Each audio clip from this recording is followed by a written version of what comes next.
Hi, I'm disability lawyer David Brannon. I'm going to talk to you now about why CPP Disability focuses on your age, your education history, and your language proficiency. Now, if you like this video, please hit the like button and don't forget to subscribe and hit the bell notification to get notice of our videos coming out a few times a week.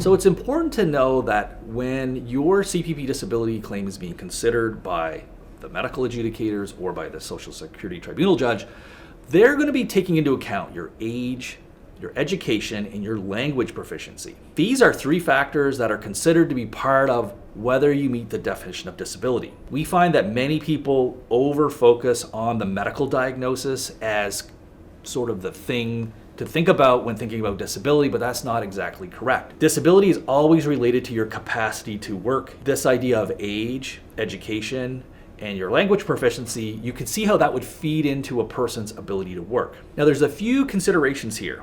First of all, there is a famous case that is just known as Villani, but it was one of the famous cases that first interpreted this idea of what does it mean to have a disability for CPP disability. They said that, look, when you are considering disability, you have to take into account personal factors, including things like age, education, language proficiency, that personal factors have to play into this idea of whether someone is disabled or not. Villani went a little bit further to clarify that we're talking about a practicality here. It has to be this idea that someone needs to be employable in the real world. And that was the words that they used in the case. So you can't just have someone theoretically being able to work. You have to look and say, is this person as they are, is any real employer going to hire them? In theory, they may have these skills, but are they employable in the real world?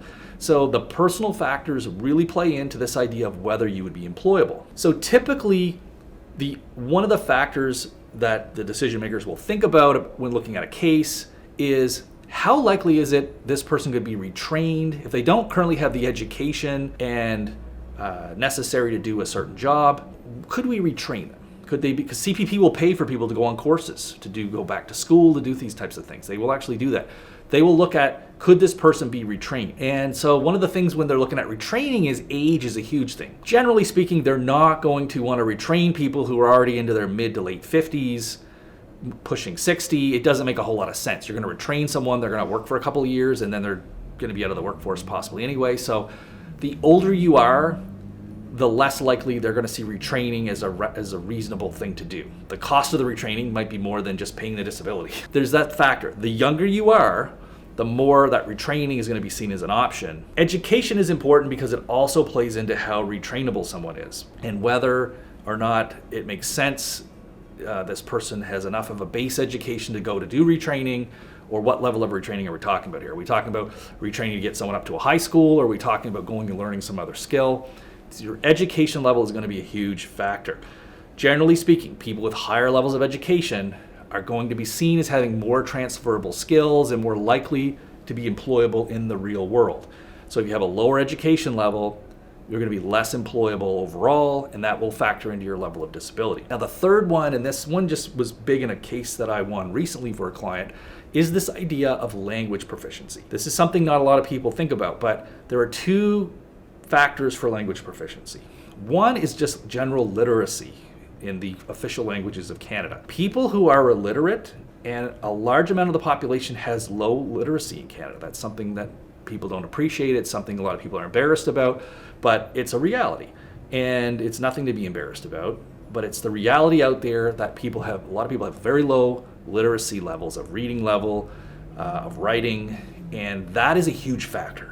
So that's something I tell people, let's not hide that. A lot of people are used to hiding that their whole life and getting by. They're otherwise very intelligent people, but if you have low literacy, it really presents a lot of problems. So your literacy level will be factored in to whether you are employable and what other transferable skills you have, and it factors into your disability effect on you. Now, again, they'll look at whether you could be retrained or your literacy could be improved. Those are other things they'll look at, but that is certainly a big issue. The second aspect is just your ability to speak in the official languages. I had a client recently who moved from another country and English was a second language and was a real struggle. That person was able to find work because the people that she was working with spoke her language, and she was able to do that work for many years. Now that work is no longer able to be done, there are major issues with literacy and trying to find employment and trying to learn English as a second language. That was a big factor in the case, and it was a factor weighing to make it more likely that she's not going to be employable in the real world. So there you have it. You now know that when you're looking at disability, personal factors like your education, your age, and your language proficiency are other factors that are going to be considered. Doesn't mean that you will automatically be approved for disability just because you have a low education, or conversely that you can't be approved if you have a high education. That's not true. But these are factors that are going to be taken into account. Now, if you like this video, please go ahead and hit the like button. Don't forget to subscribe, hit the bell notification so you get these videos a few times a week when we send them out. We appreciate you watching, and we'll see you back next time.